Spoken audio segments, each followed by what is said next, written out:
Hello and welcome again to another not so weekly news from RC Model Reviews on YouTube. And first up today, I've got a few things on the table here. Not a lot of product to talk about this week, but I spoke last time about this, the little key fob camera. Now, I received this. It came with a lot of accessories. There's a car charger and lots of cables and bits and pieces. I put an 8GB supposedly class 10 card in here, which I got from Deal Extreme for $22. And it seems to work all right.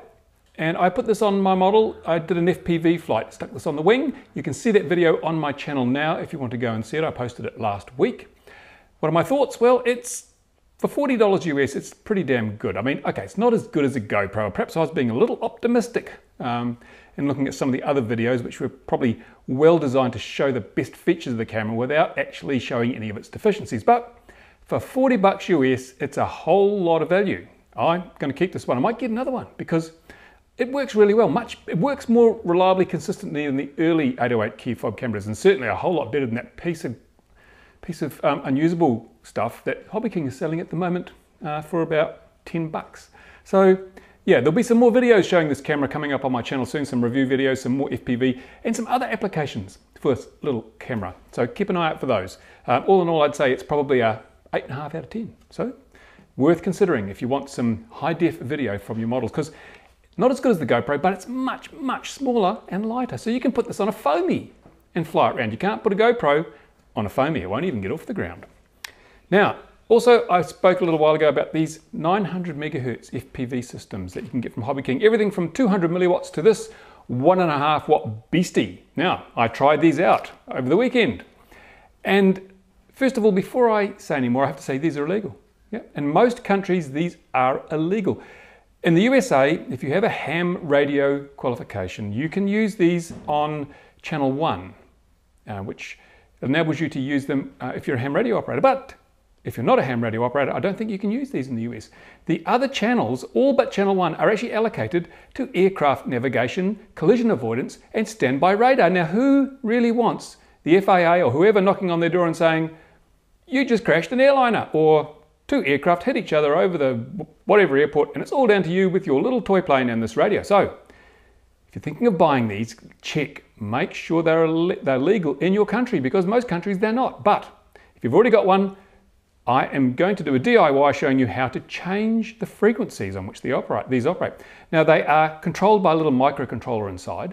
I'm just waiting for my brand new flash shiny logic analyzer to arrive. I'll look at the way that the microcontroller talks to a little thing called the phase lock loop in there, and we'll see if we can't modify these to work on legal frequencies where you are, because most countries have a small allocation in the 900 megahertz band that you can legally use, or if you've got a ham radio license, you can legally use. So I'm going to be modifying these so they can be used legally where you are, perhaps. So keep an eye out for that, because they're pretty cheap. But on the subject of that, I've got more bad news about these, so I'll be doing a separate video just outlining the pros and cons of these 900 megahertz transmitters. All is not good with these particular transmitters. And moving on, I got another little piece of fluff in the post office box the other day. I ordered one of these. This is a 3-in-1 charge adapter. So if you've got a lot of 3-cell lipos, you can charge 2 at once with your 4-button charger. Isn't that good? Half the time that it normally takes to charge them if they're a 2200 pack or something. Although it's not necessarily half. I'll be doing a feature on these as well, because it looks great in practice, maybe not so much of a benefit. See how that turns out. Now, another thing I saw that I'm sure a lot of people want to know, the Turnigy 9X system with the standard, this is their 8-channel receiver. They've also got a little 6-channel receiver, and you can use the 3-channel receiver that's originally intended for surface operation. Now, the problem is if you want to put these in a foamy, they're not that heavy, but they're damn big and cumbersome. So what do? Well, you can change to the FrSky system, like in the video I've posted showing you how to do that. But I saw on a website, pointed out to me by a reader or a viewer, that there's a Turnigy 4-channel. It looks remarkably like the old Corona 4-channel, the little flat one like a postage stamp. It seems to be for sale in the UK, although there's no stock, but there's no sign on the HobbyKing site. What gives there? I mean, Turnigy is a HobbyKing brand, isn't it? It's a house brand. So why are other sites selling it before HobbyKing themselves? Maybe there's been a pre-announcement to dealers and HobbyKing aren't actually aren't putting it up on their website until everyone has stock. Something to look out for. And we'll see how that goes. If we can get our hands on one, we'll get one and try it out. Now, Speaking of HobbyKing, stop sending me transmitter neck straps. I don't want them. I don't use them. I'm big and strong enough to hold my transmitter with my bare hands. And no, my arms don't get tired because I work out a really lot. Big muscles, right? So they put these in the box when you buy a heap of stuff for free. So I give them away, but everybody's got one now. Nobody wants them. What can you do? Here's a little challenge for viewers. What can you do with a Turnigy neck strap once you've got one, or if you don't want one? Send your best suggestions or put them on the bottom of this video. That would be the thing to do. In the meantime, why not just send me a $2 discount to HobbyKing? I'd much prefer a little bit of discount than another useless neck strap. Also, HobbyKing, this is a HobbyKing program, isn't it? Not sponsored by HobbyKing, not sponsored by anybody, so I'm going to bring you the facts. HobbyKing have put on their website, yes, I've just got a text, I forgot to turn my phone off, don't worry, I'll answer it later. Now, HobbyKing have put these on their website. This is the new Olivin Power lithium-ion rechargeable battery, and HobbyKing are talking A123 on the website, but it's not an A123. It doesn't say A123 anywhere on there. It looks like a conventional Li-Fi battery. So, and there's a huge difference in performance between A123s and other brand LiFePO4 batteries. So I'm going to take these, I'm going to give them a test, see if they do stack up the same as the A123s, because they're dirt cheap, I think about $8 or something. It's really, really cheap. So are they better value than an A123, which I think at last count this size was about $17? I don't know. Check it out, find out, I'll tell you the facts. What else? Oh yeah, FrSky. Now, or FrSky, whatever you want to call it, regular readers of the website and the RCModelReviews forums will know that there was a problem with the clashing of GUIDs. That's the unique serial number given to each transmitter, module or DIY kit. In fact, it's supposed to be unique, but FrSky have admitted, well, maybe they're not quite so unique after all. There's a 1 in 65,000 chance that you'll meet up with someone who's got the same number as you, and in that case, you'll interfere with each other. In fact, that happened right here at the flying field where I fly. The odds are remarkably small, but there were two systems trying to fly on the same GUID at the same time. Fortunately, no damage. Both models went into failsafe and floated gently to the ground, seeing as they were small electrics. But it is something to be concerned about, and I contacted FrSky and asked in my usual manner, what's the guts? They said, yes, we've randomly allocated GUIDs, so it is possible there will be some matching GUIDs out there, but it's very remote. And I figured, well, that's really not good enough, is it? I mean, if there's a chance that something can happen, sooner or later it will happen, and it did. But by the same token, that is the only reported instance of a GUID clash. And FrSky is quite popular here in New Zealand, so I guess if it was going to happen anywhere, it would happen here. There's been no other reported cases anywhere in the world that I know of, but FrSky have said, because I asked them, how do we get around this? They've said that their two-way modules, that's the one with telemetry, the transmitter module, has a unique GUID. So if you want to be sure you're not going to clash with someone else, you can replace your existing one-way module with a two-way module and rebind your receivers, and you'll be good to go. Now, I'm going to check that because when my fancy new logic analyzer arrives that I'll be using to reprogram these, I will check and make sure that the FrSky two-way system is using a unique GUID, or in fact using a 24-bit GUID, even in the one-way mode. So stay tuned for that. In the meantime, I think it's safe to continue flying with FrSky. I mean, if you draw the comparisons, FrSky had a problem which produced a very, very, very small chance of you encountering problems when you're flying with their system. Spectrum had a problem. DSM-2 has a much higher chance of encountering problems because it's not really resistant to high levels of radio frequency noise on the band. FrSky will probably charge you about $30 or $35 for a new module, and that should fix your problems. Spectrum will charge you $75 plus the cost of posting your transmitter to them, and you will have to buy all new receivers if you want the benefits of DSMX. So it's hard to complain about FrSky's approach to the problem if you're not going to complain about Spectrum's. So that's the problem when you buy high-tech bleeding edge equipment. Sometimes things go wrong, but again, the FrSky thing, very, very small problem apparently. If you've had a problem with FrSky, if you've had a GUID clash, tell me, because I would like to know. At the moment, one instance in the entire world in the past nearly 2 years. That's not too bad, but I'm glad they weren't my models. What else have I got on my list here? Oh yes, I got this from HobbyKing again. God. Now, they should just send me money. Don't sponsor me, just send me money, because I talk about their products so often, but let's face it, they are probably the #1 place where people go to buy stuff because it's so damn cheap. Now, I got these. This is the ducted fans, or one of the ducted fans for Project X, the project I spoke to you about last time. And This is going to be an incredibly exciting, it's actually a bit smaller than I thought it was. It's a 70mm fan, but I was thinking, maybe a bit bigger, but it's not. So it's going to be very interesting. I've got a couple of these EDFs, I've got a couple of speed controllers. They came with EDF. This is just off the HobbyKing site, just chose these, they looked about right. So it's all a bit heavy too. I'm thinking, oh yeah, maybe I have to get something a bit bigger, but we'll find out. That'll all be going into Project X, and I hope to give you a sneak preview of Project X on my XJet channel sometime in the next couple of weeks. And I think once you see it, you'll say, ooh, I really want one of those. Can I have the plans, please?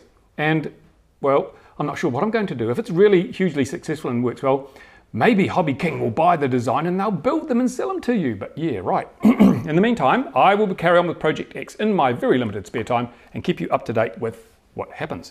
Now, what else have we got here? Oh yeah, someone reported that these videos, the one you're watching right now, can't be viewed in some countries. Why? I didn't say don't show this video in, I think it was Germany.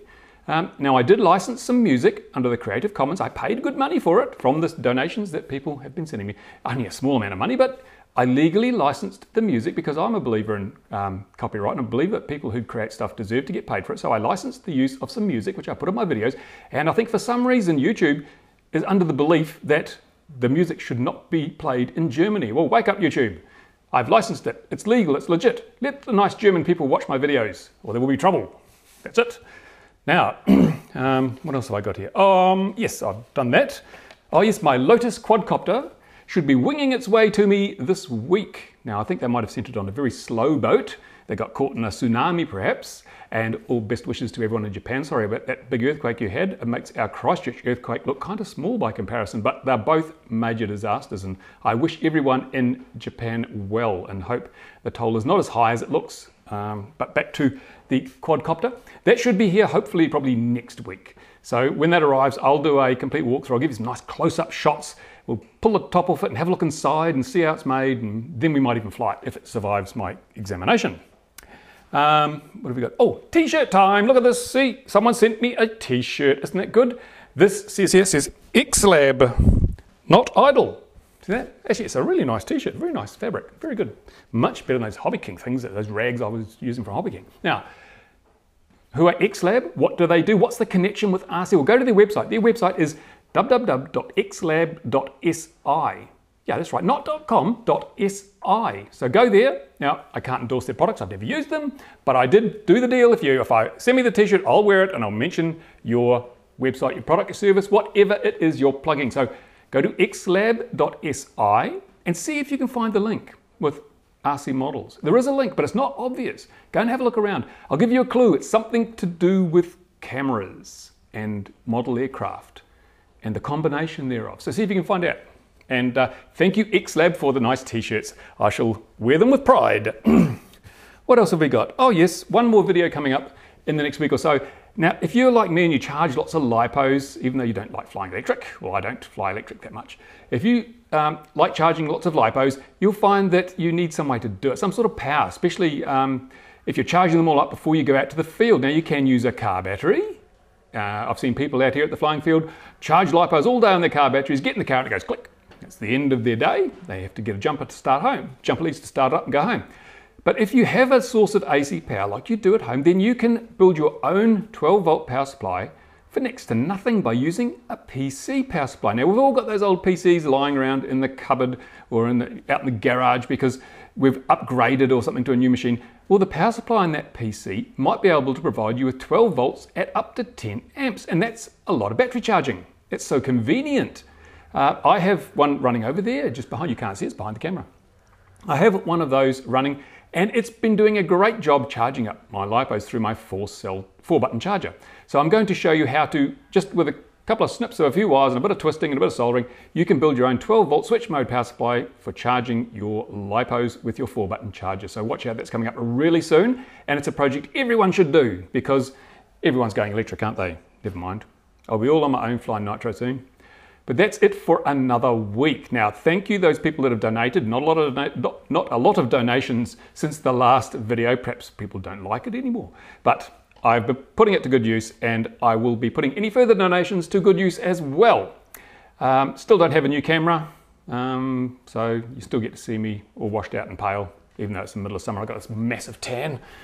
I will be showing a little piece of footage from the key fob camera on the end of this video, so you can see, because I'll put it on top of the camera and I'll film the same piece of speech or same piece of video with the key fob and with the main camera. You can compare them and see whether the $40 camera is better than the camera I bought 10 years ago for $3,000. If you're not a subscriber, then do consider subscribing. There are many, many benefits and there's no downsides, so do it. I will see you very soon with some more really cool and exciting videos from RC Model Reviews, and don't forget to check out my XJet channel on YouTube as well. Thank you for watching. I will see you next time. Bye for now.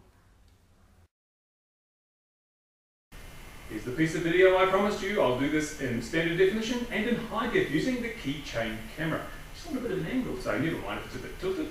A reminder, if you have a t-shirt that you'd like to see featured on RC Model Reviews, send it to me and I'll wear it. Won't endorse the product, but I will wear it, and dozens of people all over the world will see your branding, your product, your service promoted, not promoted, but shown on RC Model Reviews on YouTube. Thank you for watching. I return you now to your credits. Here's the piece of video I promised you. I'll do this in standard definition and in high def using the keychain camera, which is on a bit of an angle, so never mind if it's a bit tilted. A reminder, if you have a t-shirt that you'd like to see featured on RC Model Reviews, send it to me and I'll wear it. Won't endorse the product, but I will wear it, and dozens of people all over the world will see your branding, your product, your service promoted, not promoted, but shown on RC Model Reviews on YouTube. Thank you for watching. I return you now to your credits.